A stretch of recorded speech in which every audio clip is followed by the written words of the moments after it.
Prague, 1952. A city where the walls have ears and the shadows carry handcuffs. While the rest of the world looked at the sky, fearing the atom bomb, a small group of men in long leather coats looked at a basement window in Kaparova Street. They weren't looking for a spy. They were looking for a ghost. Inside, Joseph Novak adjusted his glasses. He wasn't repairing a clock. He was recalibrating the rhythm of the universe. To his neighbors, he was a recluse. To the secret police, he was a target. But to history, he was the man who inherited the impossible. Joseph's journey didn't start in these cold, damp streets. It began in the glowing laboratory of Wardenclyffe, New York. He was the favorite apprentice of Nikola Tesla, a man who played with lightning like a toy. Before Tesla died, he realized the world was too violent for his greatest discovery. He chose Joseph to guard it. The Chronos key, it wasn't a weapon of mass destruction. It was something far more dangerous. It was a bridge, a way to step between the seconds. Tesla told him, "Joseph, time is a river and everyone is drowning in it. I am giving you the power to walk on the water." But walking on water leaves ripples, and those ripples had finally reached the shores of the Iron Curtain. A black Tatra 603 cut through the midnight fog like a shark. Inside sat Captain Kravek, a man whose heart was as cold as the Siberian winter. He checked his watch. 12:05 a.m. He didn't know that for the man inside the workshop, 12:05 a.m. could last a lifetime. The door to the workshop didn't just open. It exploded under the kick of a state-issued boot. 3 guns pointed at a man who didn't even flinch. Joseph Novak, by the authority of the state, you are under arrest for high treason. Drop the device and step away. Joseph looked at the blue pulsing light of the brass machine. He felt the vibration in his teeth. He looked at Kravek and felt a flicker of pity. You are late, Captain. Actually, you are far too early. My seconds have just ended. Yours have just frozen. The world didn't end with a scream. It died in a whisper. The air in the workshop suddenly became thick, like invisible amber, trapping everything within its grasp. Captain Creekcock's commander's shout meant to seal.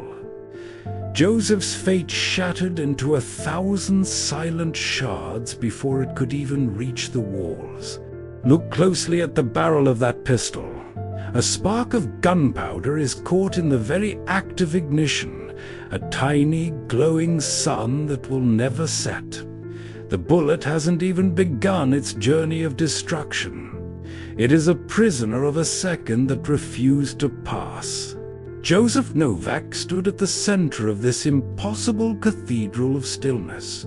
He watched as the blue light of the Chronos key didn't just illuminate the room, rewrote the laws of physics. His heart, which had been racing with terror just a moment ago, now beat with a slow, rhythmic thud that seemed to echo from the foundations of the earth itself. He was no longer a victim, he was the architect. He reached out a trembling hand, his fingers passing through a cloud of pipe smoke that was now as solid as a sculpted cloud of gray marble. He stepped closer to his pursuers. It is a strange thing to look into the eyes of a man who wants you dead, knowing he cannot even blink. In Krakuk's pupils, Joseph saw the reflection of the blue machine, a tiny glowing halo.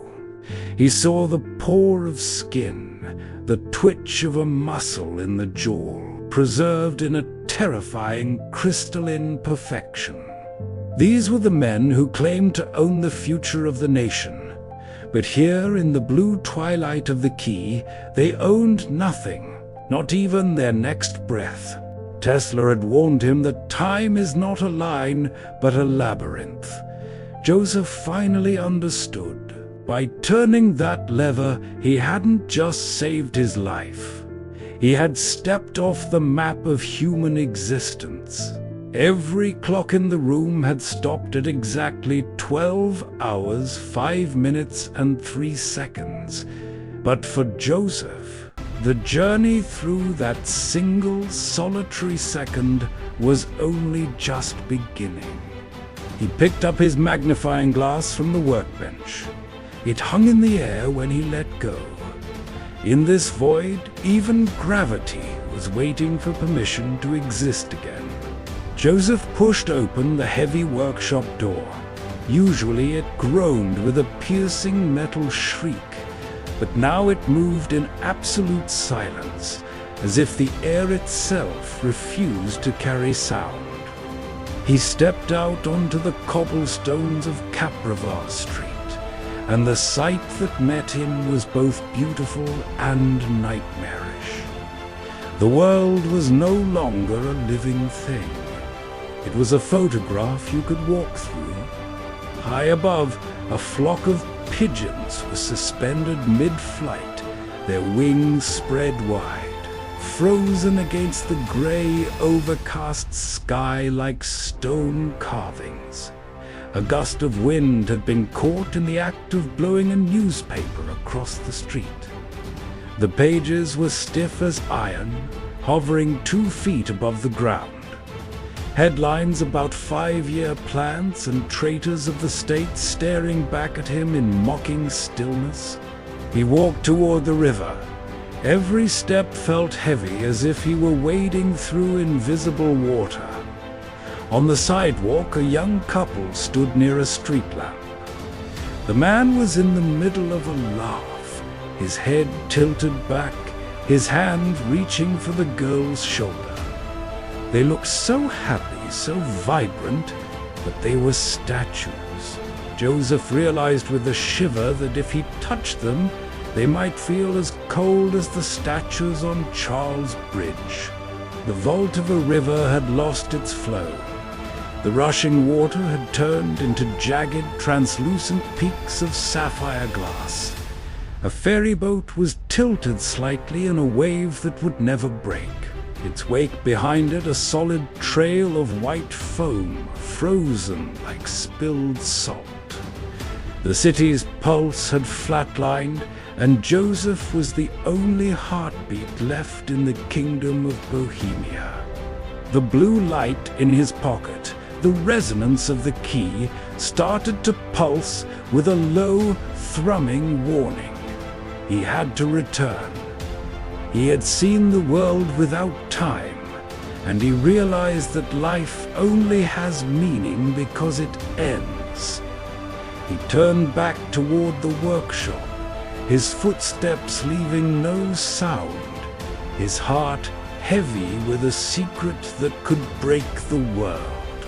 Joseph returned to the workshop, passing through the shattered doorway as if stepping back into a tomb. The agents were still there, frozen in their ballet of violence. He looked at Captain Kreveka, man who had spent his career hunting enemies of the people. In this blue-tinted silence, the captain looked small. He wasn't a monster. He was just a cog in a machine that didn't know it had already broken. Joseph walked up to him, so close he could smell the faint scent of cheap tobacco and stale coffee clinging to the agent's coat. He felt no hatred, only a profound, weary pity.